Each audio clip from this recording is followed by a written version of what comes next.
अपबाउत सिद्धांत की बात करें तो अपबाउत सिद्धांत के अनुसार सबसे पहले जो कक्षक भरे जाएंगे वो कौन से भरे जाएंगे।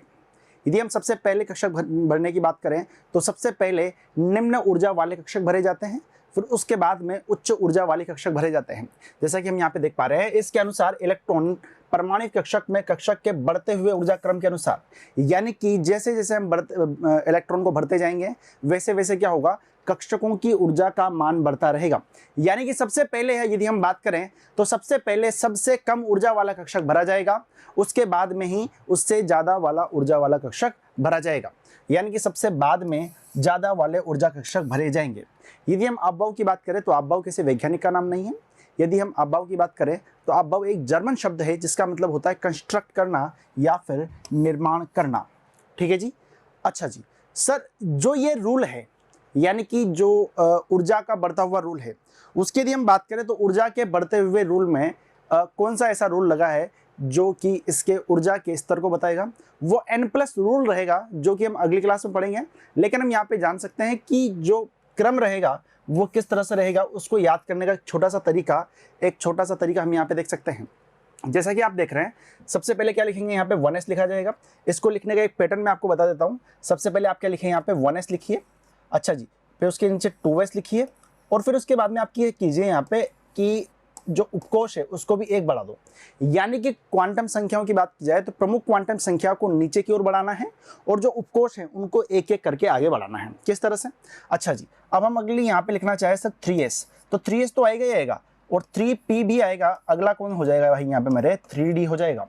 अच्छा जी, अगली हम बात करें 4s की, 4s, 4p, 4p, 4d और यहाँ पे कितना आ जाएगा 4f, और इसी तरह से क्रम आगे चलता रहेगा।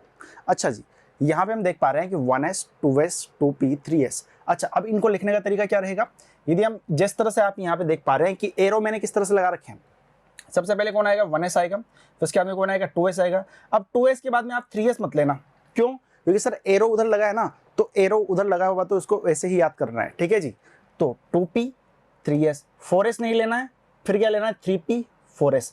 तो क्रम क्या हो जाएगा हमारा, देखना 1s, 2s, 2p, 3s, 3p, 4s, 3p, 4s, उसके बाद में 3d, 4p, 5s और इस तरह से क्रम आगे चलता रहेगा। ठीक है जी। यानी कि हम बात करें अपबाउ सिद्धांत की, तो अपबाउ सिद्धांत इलेक्ट्रॉन का परमाणु में उनके ऊर्जा के अनुसार कौन सा स्थान है उसको दर्शाएगा, जो कि मैं आपको बता चुका हूँ। अच्छा जी, यदि हम इसके प्रमुख तथ्यों की बात करें तो प्रमुख तथ्य हम इस प्रकार से देख सकते हैं कि इसके अनुसार इलेक्ट्रॉन सबसे पहले निम्न ऊर्जा में जाएगा। ठीक है, ये वाली बात हमने कर ली थी। अच्छा जी, अब इलेक्ट्रॉन उच्च कक्षक में कब प्रवेश करेगा? इलेक्ट्रॉन उच्च कक्षक में तभी प्रवेश करेगा जब निम्न ऊर्जा वाले कक्षक पूरी तरीके से भर जाएंगे। यानी कि जब तक निम्न ऊर्जा वाले कक्षक पूरी तरीके से नहीं भर जाते तब तक हम यहाँ पर उच्च ऊर्जा वाले कक्षकों को नहीं भरेंगे। ठीक है जी।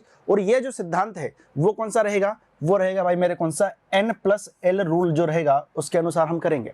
यानी कि सीधी सी बात है कि एनर्जी जो रहेगी ना वो किसके समानुपाती रहेगी, तो वो n+l के समानुपाती रहेगी। अब सर n+l क्या होता है, n+l से ये वाली चीज़ कैसे आई है उसको हम पढ़ेंगे अगली क्लास में।